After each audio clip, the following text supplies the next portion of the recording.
This is section 1.3. This is part 3 of the examples that we're going to look at. And on these examples, we are dealing with the midpoint. In the second set of examples, we dealt with segment addition postulate. And these are slightly different when we talk about midpoint. If you remember from vocabulary, again, the midpoint of a segment is a point that divides the segment into two equal parts. So whatever point is in the middle, or the midpoint, that's going to be exactly in the middle, which means it creates two equal parts. It's going to cut the segment into half. So, as we look at these examples here, it says here, and one of the things I want to cover first as well, and on your midpoint, some things that you want to remember. We talked about segment addition postulate being part plus part equals whole, but with midpoint, our equation is going to look more like part equals part. The two parts, or the two halves,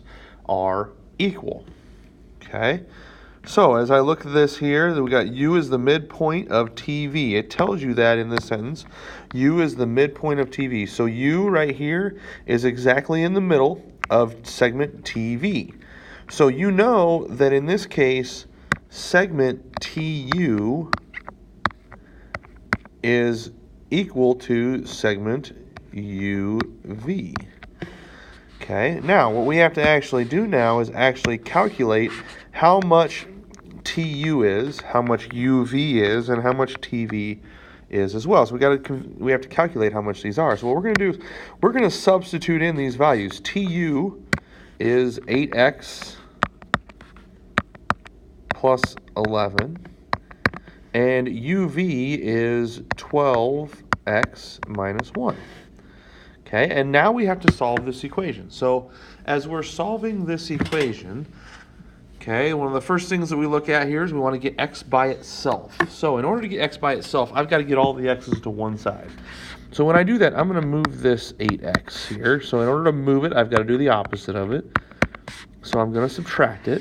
The 8x's are gone. The 11's going to stay the same on that side.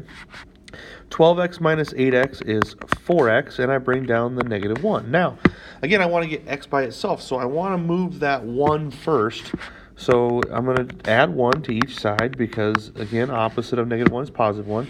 If you remember, we're doing PEMDAS backwards. So we're looking at subtraction and addition first, and then multiplication division. 11 and 1 is 12, and that's going to equal 4x. And then I divide each side by 4, and x in this case is going to equal 3. Now, the thing that's different about geometry compared to algebra is you get x equals 3 and you're done. But in this case, they want to know what are TU, UV, and TV. They want to know how long they are. So in order to figure that out, I've got to substitute it in. So as we look through here, I'm going to substitute this in. 8 times 3 plus 11, that's 24, plus 11, that's 35. That is segment TU, is 35 units. Okay?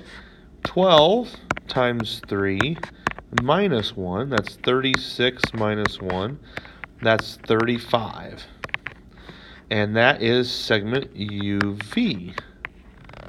So segment UV is 35, segment TU is 35. Why is that important? Because we said it was the midpoint, which means these two segments had better be the same length. Okay? Because those two parts are equal. In order to find TV, I take the two parts and add them together. 35 and 35. And TV is 70. Okay? So that's a good look at the first example.